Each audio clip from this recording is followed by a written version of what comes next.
always been this complete health nut. I don't own a microwave.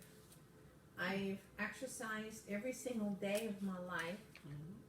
Done my hour cardio, hour weightlifting, not a smoker, eat organic, cook for myself most of the time.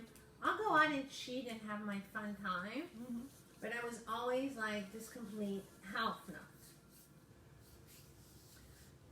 So one day I was in the shower and I found a lump. I called the doctor and she says, come on in right away. They saw me, they go, you need to go directly to get a sonogram, mammogram. We have the appointment, we've called, we got you in. You're going this morning. I was like, okay, this is a little extreme, but whatever. So they send me that day. And right after they said to me, James, come here.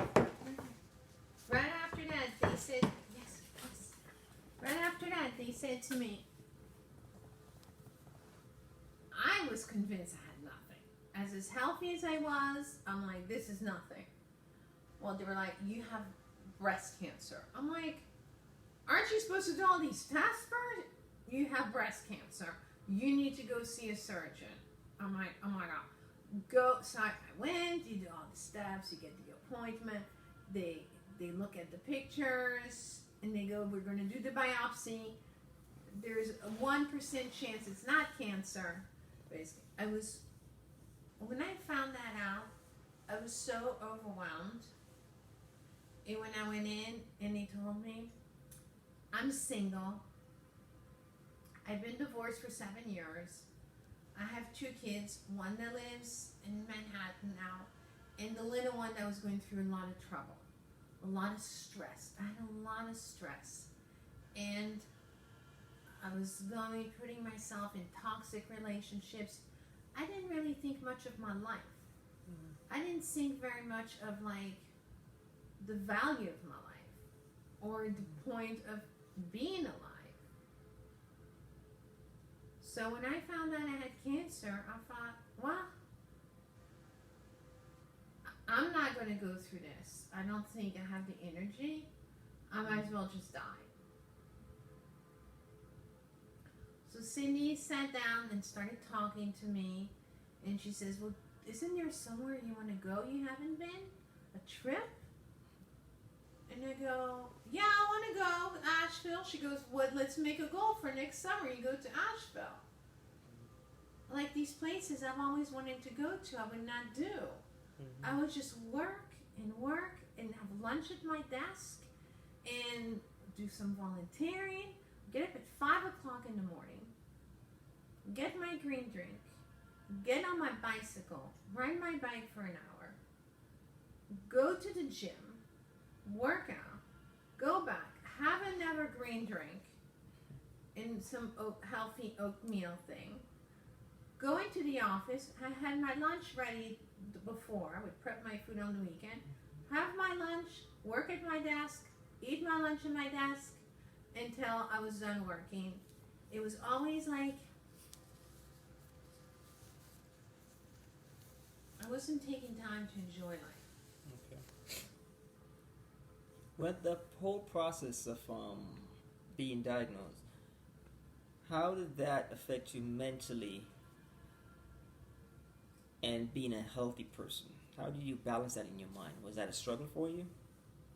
Because some people live an unhealthy life and things too, which contributes to. But here you are, doing everything you're supposed to do. I did not understand it. I did not understand it. I didn't understand. I was like, in what? I didn't understand it. But you know what happens? And they said, oh, your grandmother had breast cancer. I didn't understand it. I wasn't angry about it. I was scared. I didn't have any family here. And I was just like very overwhelmed. I was just very overwhelmed. And I think my brain went like in some kind of denial. Where did the support come from, if there was, because you didn't have that family unit? My friends. My friends.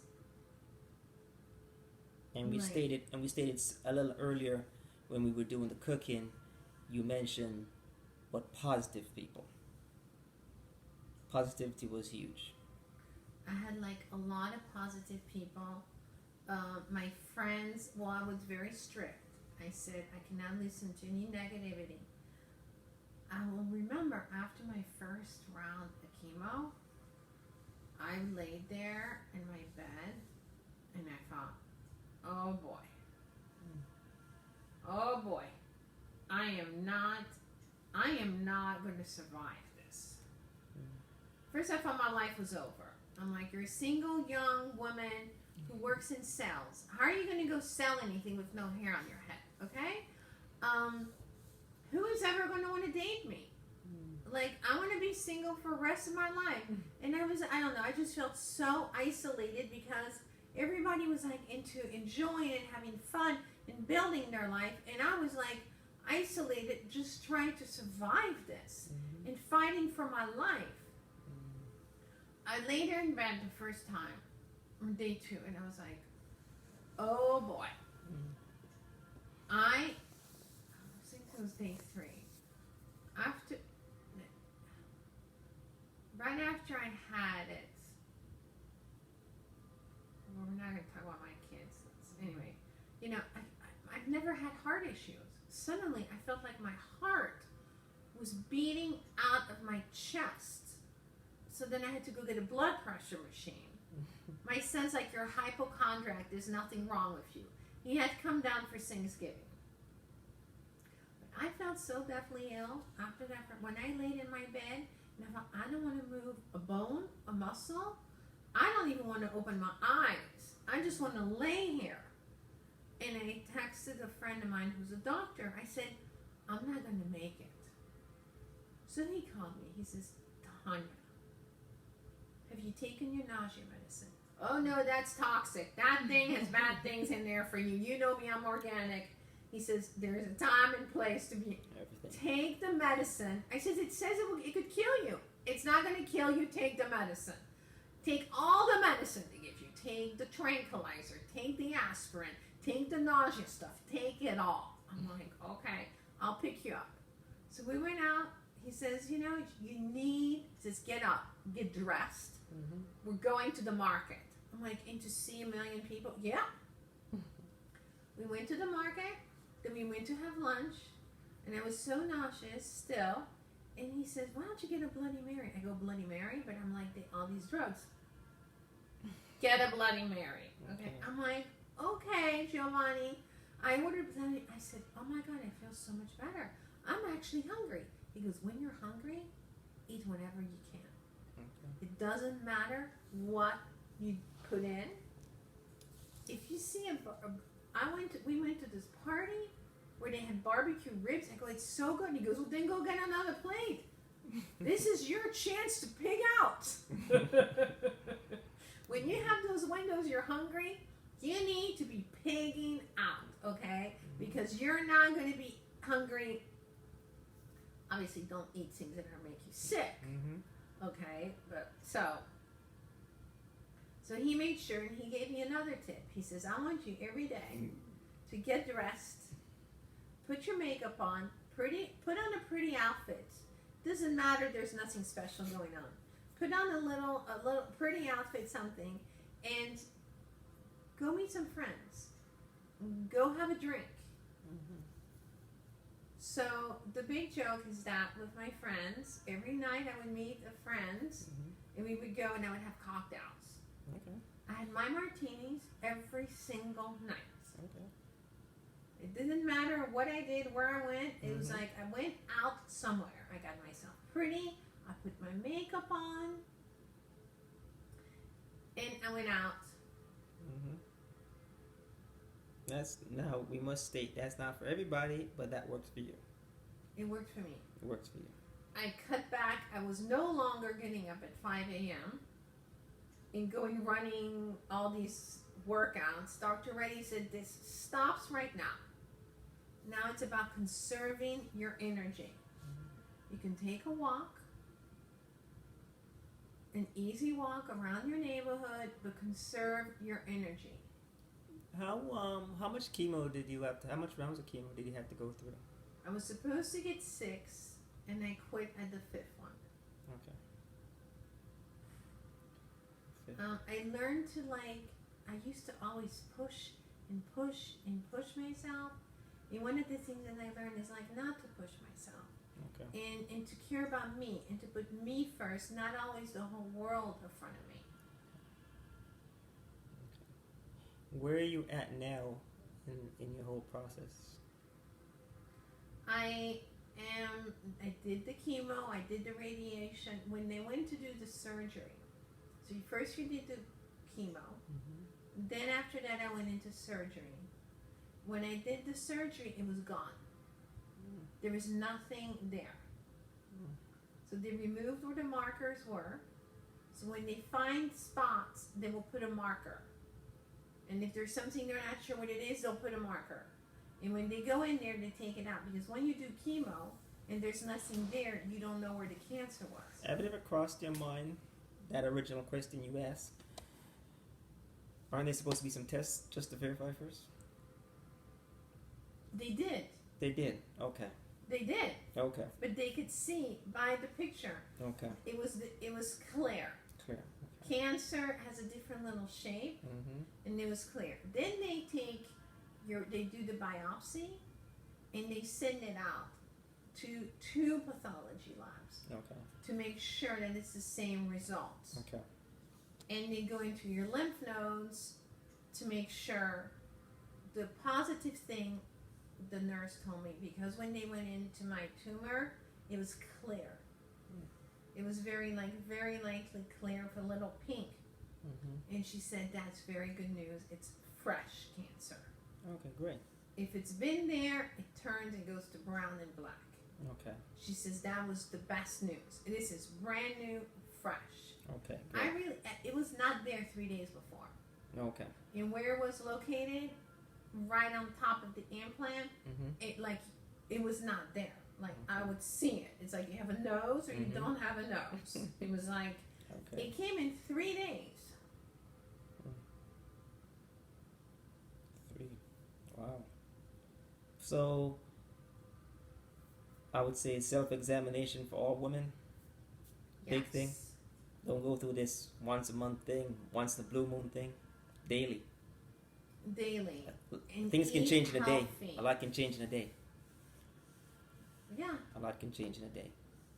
And eat healthy. Eat healthy. Eat healthy and think positive. That's just really important. And surround yourself with friends if you're lucky to have friends, but always be something positive and be kind to yourself. Don't Did you live a high stress life prior to, or? Extremely. The stress was beyond stress. I asked that question for a reason. There's some studies being linked to everybody so want to link cancer with a lot of toxins and all that stuff, and there's has been going on for a while that stress can do a lot of things to the body. It's might as well you go smoke. Might as well you expose yourself to toxins.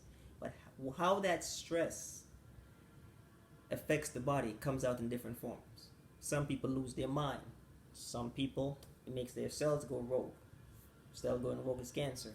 Well, I did something else.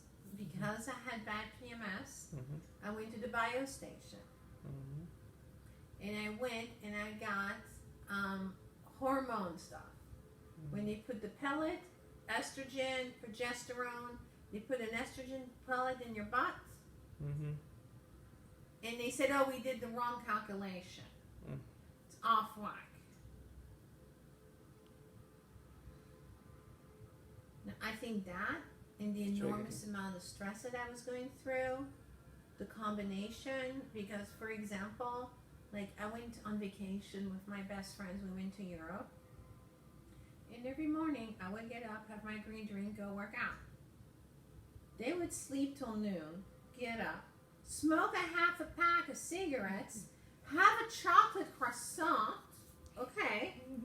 Meanwhile, I went to bed at midnight. They went to bed at 5 p.m.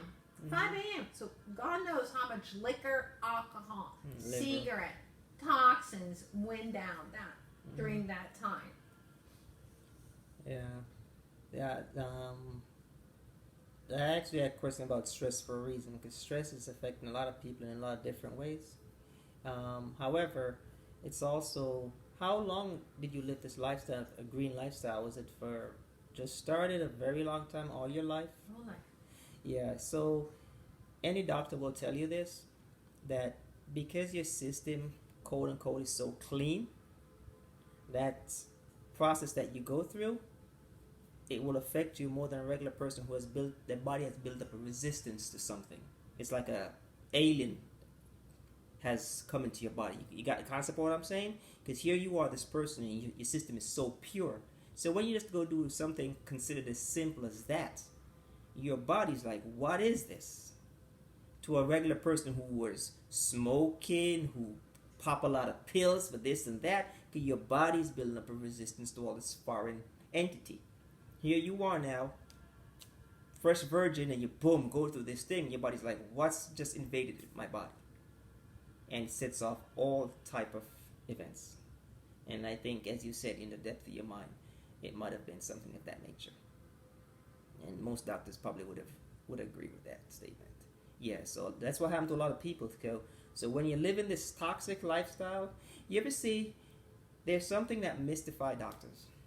You can get a homeless person who is dirt, and you bring them in, and they don't have a disease.